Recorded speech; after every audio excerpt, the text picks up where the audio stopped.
In today's video, you'll learn how to convert an HTML file into a PDF using Microsoft Edge in a simple and beginner-friendly way. This is a really useful trick when you want to save a web page or HTML file for offline use, or share it in a clean, fixed format that won't change on different devices. Let's go step by step. First, open Microsoft Edge on your computer. Once it's running, you need to load your HTML file. You can do this by pressing Ctrl+O on your keyboard. This will open a file window where you can browse your computer and select the HTML file you want to convert.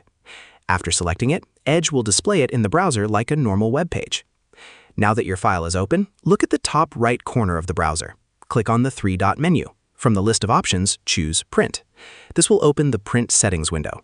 Here's the key part. At the top of the print window, you'll see a printer selection option. Click on it and change it to Save as PDF. This tells the browser that instead of printing on paper, you want to create a PDF file. Before moving forward, you can adjust a few optional settings like page layout, orientation, or paper size. These settings help you control how your final PDF will look, especially if you want it to appear clean and well-structured. Once everything looks good, click the Save or Print button at the bottom of the window. Now choose where you want to store your file on your computer.